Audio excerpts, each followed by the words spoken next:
Hello and welcome to another episode of the NK Active podcast. Really excited to be joined by another healthcare professional. We got Dr. Abbie Brooks on board for this episode, who is a GP based up in York. And we both have one thing in common, is that we're both Peloton addicts. And we just really want to have a chat today about how Peloton or consistency in exercise is really positive for your overall health and well-being. So firstly, Abbie, thank you for agreeing to come and have a chat with us. Did you just want to tell us a bit about your background? Yeah, so I'm a GP. I've been a GP I qualified 9 years ago, and I've seen the face of general practice change in the kind of 14 years, including training, that I've been doing GP. So exercise for me, while it is all about kind of being physically healthy, for me it's been the mental side of it that has really been beneficial, especially in the last few years as the stress of the job continues to increase. So I've enjoyed various forms of exercise across the years. I was quite an active child and then kind of stopped all exercise at university. And I've really only picked it up since I had kids and wanted to kind of get active for lifestyle reasons, but also to show them, being active is actually really good fun. No, it is. And you talk about stress of the job. So we've had this minor blip in our history called COVID that happened a few years ago, and healthcare changed overnight. But regardless what the Daily Mail was saying, is that you guys were still, in my practice, we shut, but my wife's a GP and she still went to work every single day and still saw face-to-face patients, regardless what everyone was saying. It was still working. She'd come home and she'd have like some contact dermatitis, just like her face would be just from wearing PPE all day. And people just didn't realize that all still happened and went on. Absolutely. It was a really odd time because the news was saying one thing and I was existing in an entirely different universe where I was going to work, speaking to patients on the phone, but seeing a huge amount face to face. And all we do now that is different is that we triage everything. So if you need to come down, you absolutely will be invited to come down. If we can deal with it over the phone because it's a simple medication issue, then we do that. What I would say is it's just much more flexible, but we're experiencing the highest demand we've ever experienced across the year.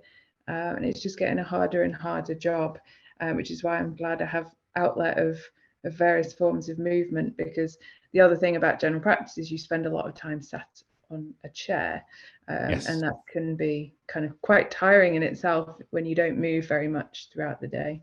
So you're seeing record demand levels for appointments, but then there's also a record low with regards to workforce levels. So the number of physical GPs in the country. So it doesn't take a rocket scientist to work out that the maths just don't Yeah. add up. And that's And the worry that we have, is that we're going to lose more and more GPs over the next 5 years because some will be retiring, many are leaving because the stress of the job isn't worth the remuneration or the job satisfaction, because it's harder to get that job satisfaction because the NHS feels quite stagnant at the moment. If you refer someone to a physio on the NHS, it can quite often be a year wait in our local area, which is just, not useful. no, So it feels sometimes like you're really kind of trudging through mud to try and get your patients the care they need as well.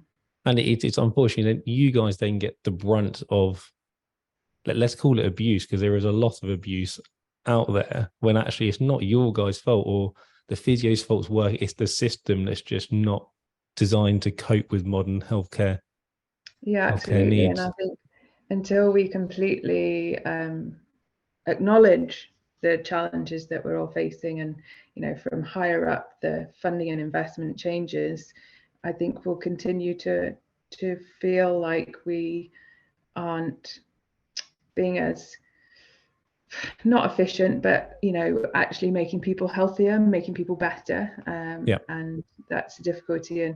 And while it's so pressured, it's then hard to have those conversations around lifestyle because it's quicker to to say, you need this medication, let's talk about that. And then the other stuff easily gets left to the kind of side. And we all know that if we can use lifestyle measures, a preventative measure to prevent long-term health conditions, then that is better for the patient, but it's much cheaper to the health service as well. Oh, well, yeah, long term. I was looking at the stats the other day. I was sitting with a colleague and we're talking about the cost of a diabetic foot wound to the NHS per year. And it's just staggering the amount of money it costs, or actually, you know, the cost of prevention is so cheap. But sometimes the cost of prevention is an initial outlay to have to get a service set up. But then once it's running, it can save so much money. So have you started to see a change in people with regards to trying to take a more proactive approach to their healthcare and practice? I know that we have, but I'm fully aware in private practice we may see a different demographic of patient that a GP may see. Yeah, and I think it's really varied. You found in COVID there was a lot of people that actually started to exercise that hadn't before, because they had the space to do it. There was the hour exercise you were allowed, but also being outside was one of the things you were allowed to do much earlier. So I found lots more people starting couch to 5K, or just simply going for a walk, getting outside, being more active. I think it's difficult now to say whether more people are trying to be preventative, and we know that health inequalities are only widening. So I think those, you know, lower socioeconomic groups that are, you know, working as hard as they can, they don't necessarily able to fit in or afford exercise. So I think we always have to be aware of that. Yeah, no, I agree. It's where my wife is a GP and works, there is a large social economical divide between the population that she can see. And then that then brings in nicely the Peloton side of things, because actually, I don't know when did you get the bike or the treadmill first?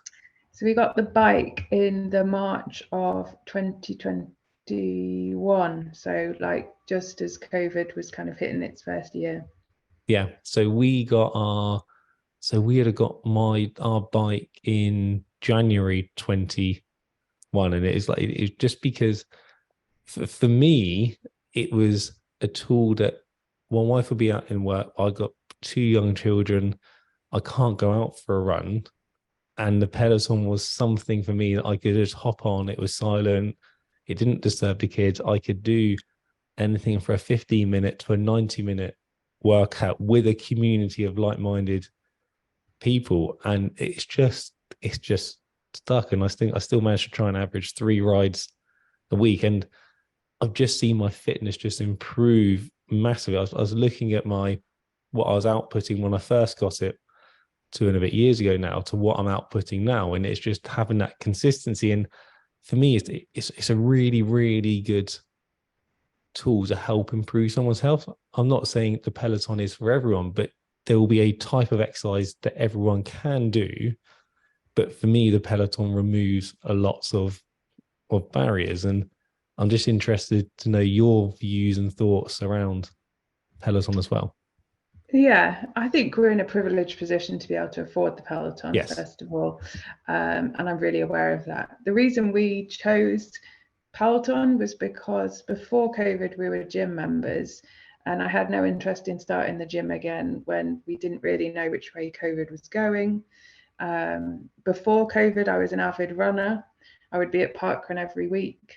But as soon I was training for London Marathon for 2020, and then that got cancelled. So my routine went from March 2020, where I was probably the fittest I've ever been, to then probably the most unfit I've ever been 6 months later, because I was working 7 days a week, despite everyone thinking I wasn't working at all.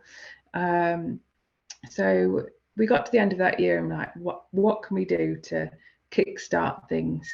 And a few friends in the medical world had said, you know, why don't you get Peloton bike? We weren't spending our money on anything else because you couldn't do anything else. We hadn't had any holidays. So we thought, why not? Let's go for it. I'd never spun before. I'd never been on a bike. That's not what I did at the gym. But to me, it is everything that I ever wanted from exercise, because it's not just a bike. I do the strength classes, I do the yoga. Since then, I've bought the tread. But for me, actually, it's the strength content that I have found, you know, for a late 30-something female, I think it's really good to be getting strong for those times when, in a few years' time, where my bone strength will be starting to drop. So let's get your muscles and bones in a great place now. But the community, like you mentioned, that is the bit I did not know existed with the Peloton bike. And, you know, you say about improvements, I've had mostly upward trends, but, you know, when I got COVID, that dropped, or when I've injured, that's dropped. But the community are there, whether you're at the highest outputs or the lowest outputs. And, you know, we have this medic mums group, and there's maybe 1,000 of us, but there's a smaller group of consistent riders and runners. And I have real friends that are originally virtual friends, and now we're in real life friends.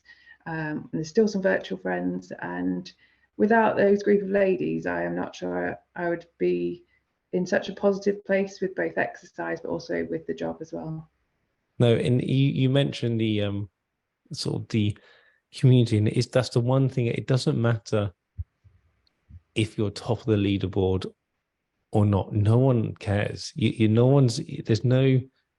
only competition you have is with yourself. Sometimes you may get into a race with someone, sometimes you may not, but it doesn't matter. It's the fact that everyone just champions the fact you are on the bike or on the treadmill doing something. That's all that matters, is that you're doing something. And I think the strength bit is also really interesting as well, especially because World Health Organization just updated their guidelines to say everyone should be doing 3 strength sessions a week, because we know from the age of 30 that sarcopenia, that muscle degeneration, wasting starts setting in. And we also know with females, as you get older towards the menopause, it then has an even greater effect.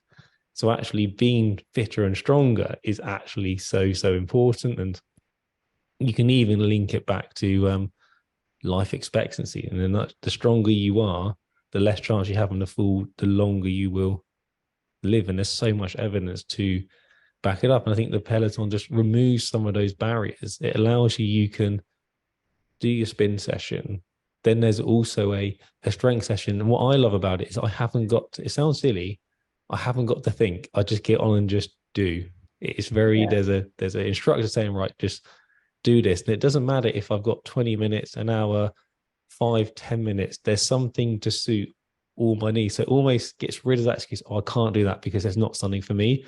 There's always something for you. And it's one of those things that if I want to go do a Peloton, well, within 5 minutes, I could be set up on there doing something, and then 20 minutes, half hour, 45 minutes later, I'm done. Whereas I think normally, okay, a 10-15 minute drive to the gym, 5 minutes in the change room, actually in the commuting time to and from the gym, you could have done your Peloton or your home workout, couldn't you? Absolutely. And that's what's been life-changing for me. Like, the gym is near my work that we used to go to, but it's a 20-minute drive. So, you know, you have to think that in. But I also don't have to think, are the kids going to have to go in kids club? Are they going to moan at me for making them go to kids club at the gym? You know, they can be with me in the gym. Ours is in our house. Our bike is, and the dog, I don't have to think about what's going on with the dog. You know, a 10-minute Tabata is insane, but I love the feeling of like bashing it out in 10 minutes. We do quite a lot together, like the Fit Family Fun classes, or if I'm doing strength class, the kids will have the light weights and they'll play along with me. So I feel like there's some role modeling there. But the other thing to go back to around the strength is that I was always quite intimidated by strength. Like, oh, it's scary, there's big scary weights and I'm not very strong. But it doesn't take long to see improvement. And I think the Peloton classes do really well to teach you what to do. You know, start body weight and then build up those weights as you feel able to. And for me, the strength side of things is seeing the most improvement in my overall fitness. It's improved my running and improved my outputs on the bike as well.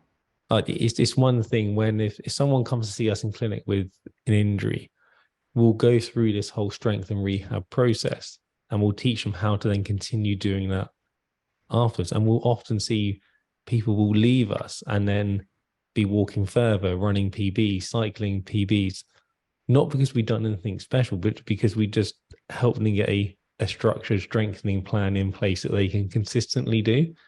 And it breaks down those barriers of, to get strong, you haven't got to be in the gym lifting big heavy weights 24/7.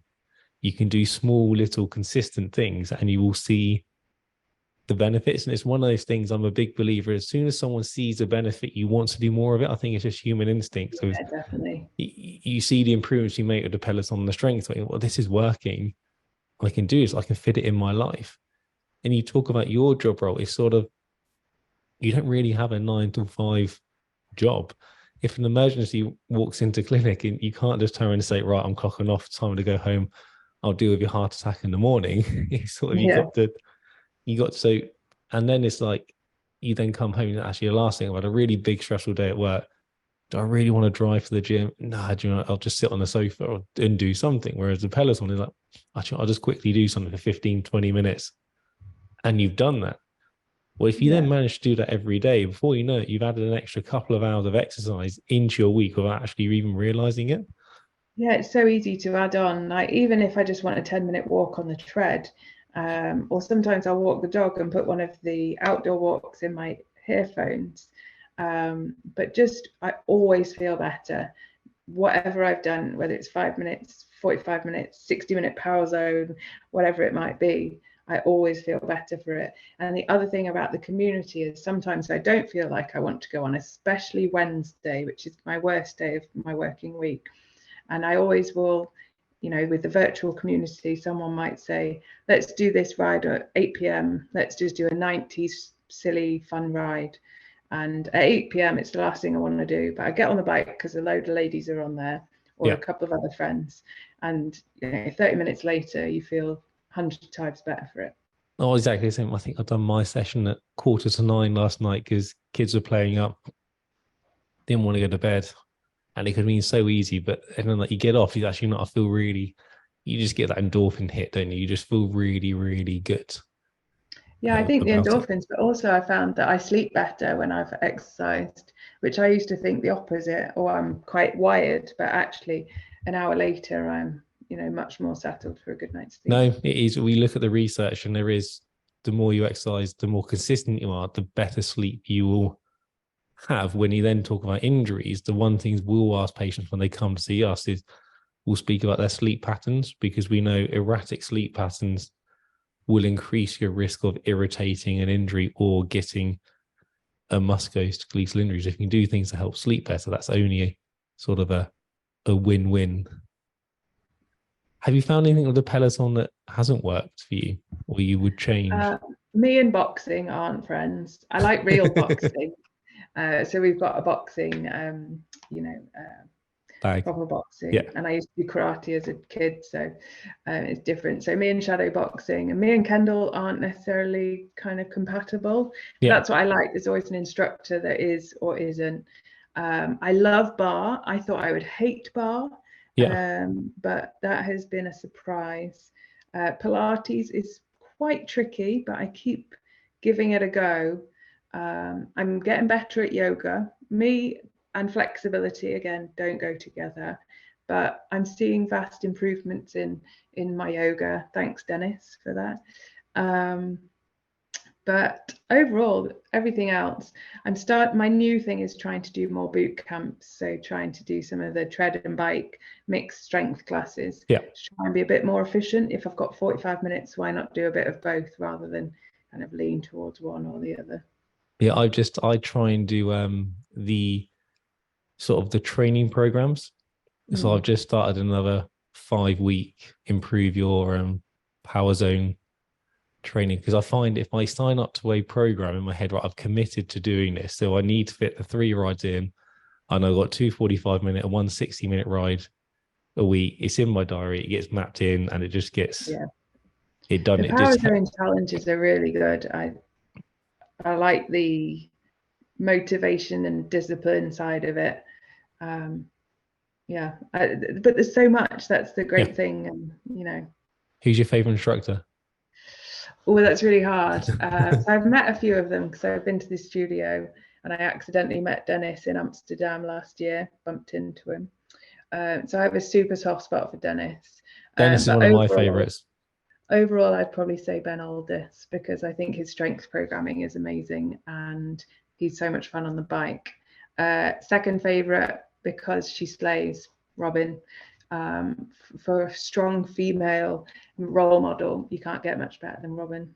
There was a hill session, a hill climb session that Robin done about a year ago that I keep going back and doing, and every time I do that session, some less favorable language sometimes Yeah, because if you've it is sworn at the bike, you've had a great ride. it's like I always say, if I want to set a PB, I go back to that Robin ride because it is so enjoyable and so brutal. And she's just got a way of just pushing and getting every little drop out of you, and she really just.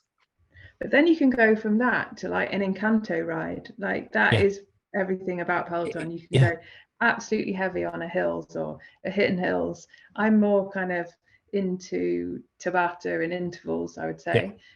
Hills are great, you know, when I need them.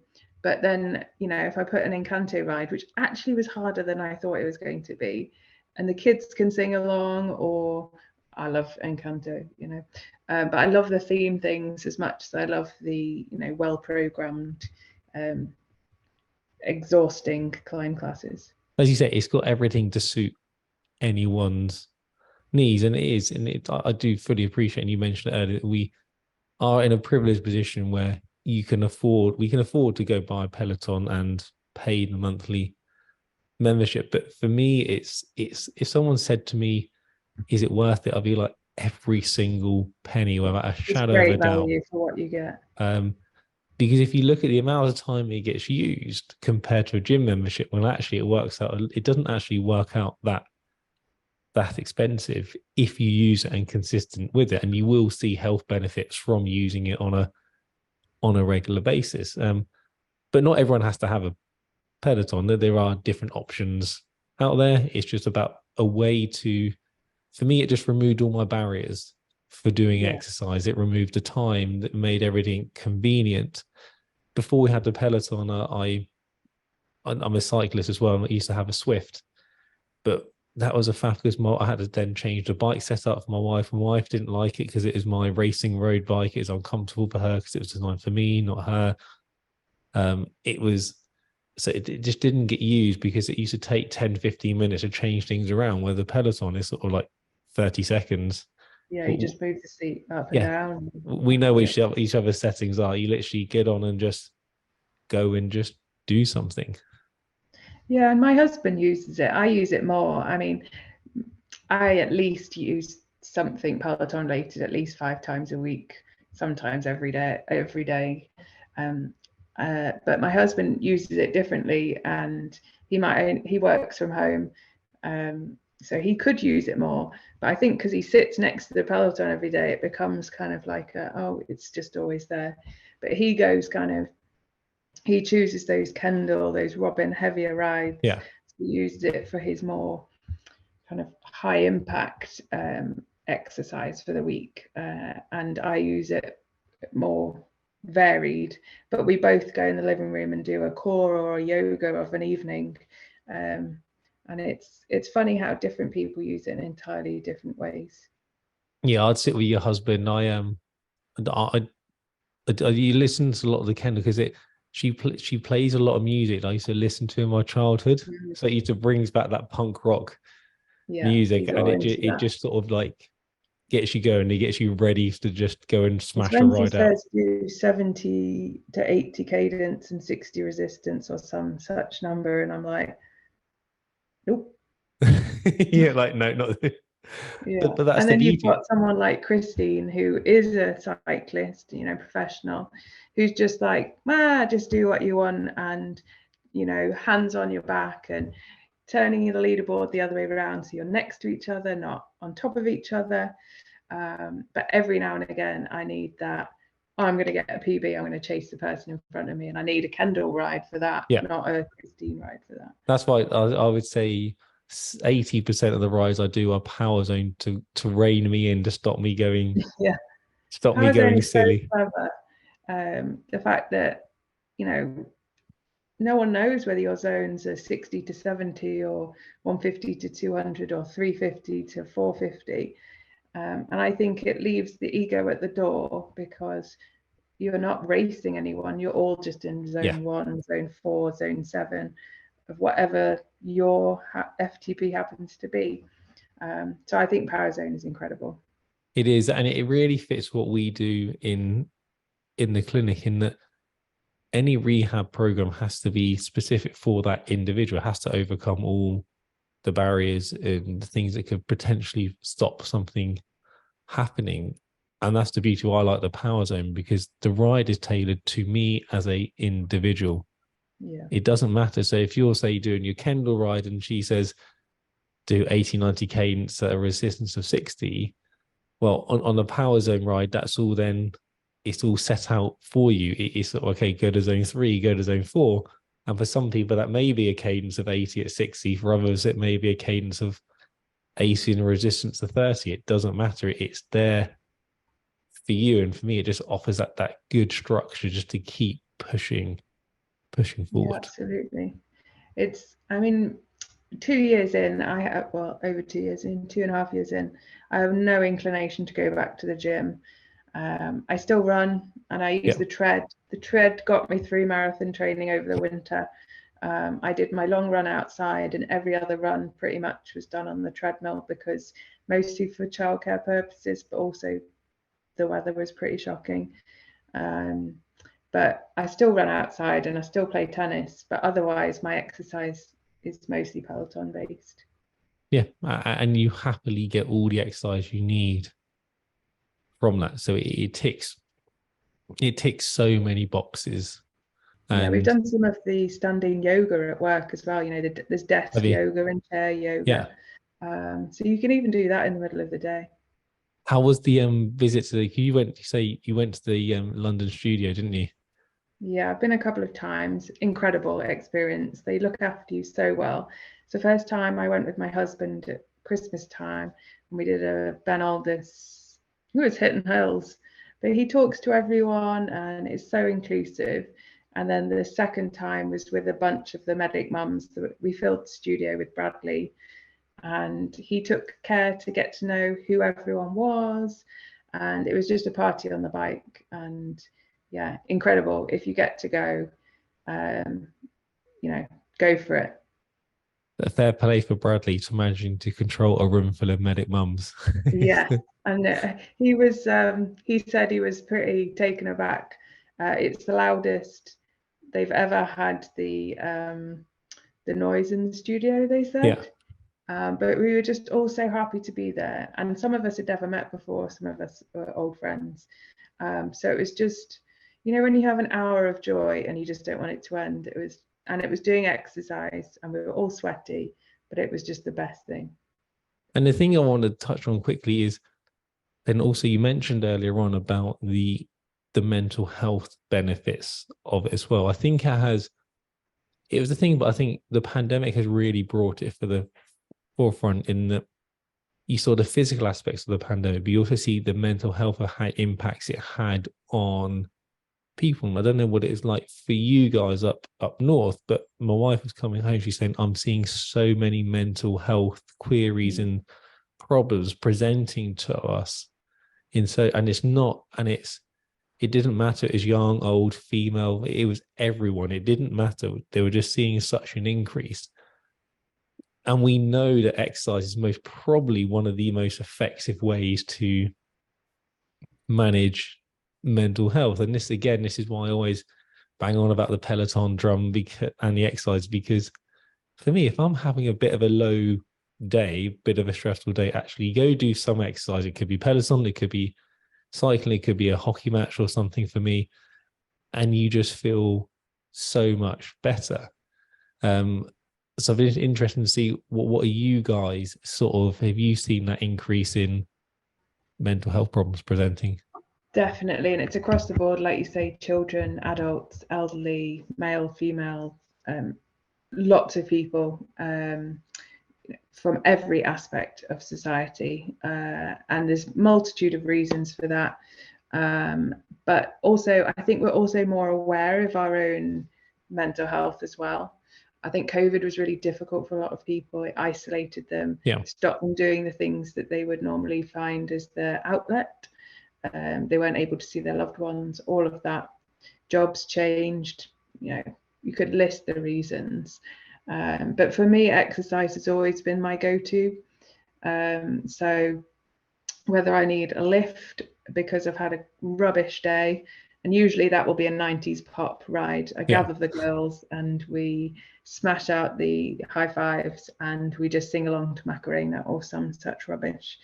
But quite often I need to get outside for that as well. So I will usually put my running shoes on if I need that headspace. But I do find the Peloton outdoor really good at being quite meditative. So being talked at through my earphones rather than just playing music, I find quite helpful. I definitely find if I move, my mood lifts. There's been some rides that I purposefully choose if you just need to let it all out.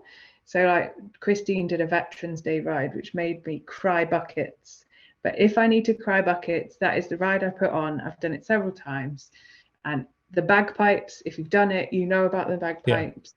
And you can just, let it all out. And she cries and everyone cries. It's fine. And then sometimes you need to get really angry. So that's where I put Kendall punk pop or punk metal ride, whatever.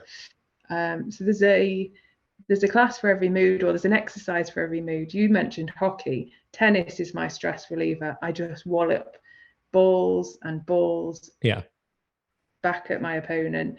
I play tennis with my friends, so they're well aware when I'm struggling. But also, I think the opposite is true. Sometimes I have to be like, do you know what? It's okay to have a rest day. It's okay to just sit, and there's meditation if I want to get a blue dot on the Peloton app. But again, stepping away from having to do it, not getting too obsessional about making sure that I do it every day and stressed if I don't exercise every day.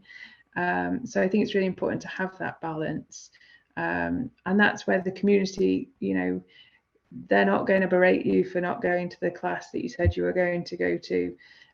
Or if you just hang at the bottom. Sometimes I'll say I just want to hang out at the bottom, move my legs, but not do anything intense.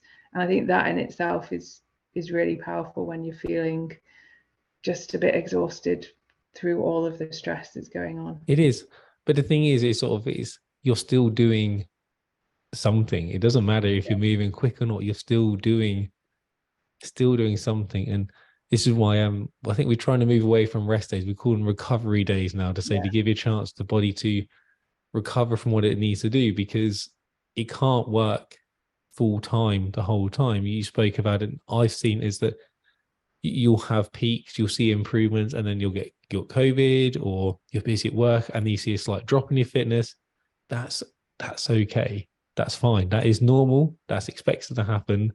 Don't worry, don't panic about it. You just recover, you recruit, and you build again. It's not realistic to keep improving all the time, because you end up just breaking yourself effectively, because you just can't do it. And Christine, I think she speaks about it a lot, doesn't she, through her cycling career, on actually, do you know what, sometimes her FTP will drop significantly, and that's fine.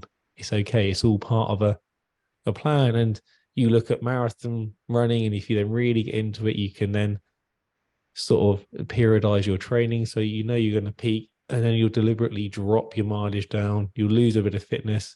That's fine. But your body needs that time to recover. I enjoyed taper quite a lot when I was marathon training. I needed that recovery at that point. But that's it. It's all about recovery. And that's where Dennis and a bit of yoga, sometimes in my living room, pop a 10-minute hips yoga on, stretch those hip flexors. There's you don't have to be, really punching it all of the time. I love a bit of recovery me, and the meditation sends my husband right to sleep. So the meditation content, that's what I love so much, is it goes from meditation of, really quite insightful meditation to quite high-end scientific sport. So I love the breadth of it all. Yeah, no, well, I think it's both safe to say that we are maybe a little biased. we're a massive, biased and a bit obsessed, I would say. I'd say we are definitely obsessed with it, but I think for the right reasons. It's a tool that helps us maintain our activity levels, lead a healthier, fitter, better lifestyle, and I do believe it has the potential to help anyone and everyone. But as long as, if someone doesn't use a Peloton, that's fine. There are other ways they can find. You talk about communities, things like park run again is a very helpful way of getting. I could talk about park run all day as well as Peloton. Yeah. Well, I think that's a nice way to bring this to a close, because you've kindly given me a lot of your time already, and I don't want to take too much time out of your day. So I just want to say a massive thank you for coming on and joining us. Please do subscribe to the podcast. If you have any questions or comments, just pop them in the section below, and we shall see you on the next episode. See you later. Bye.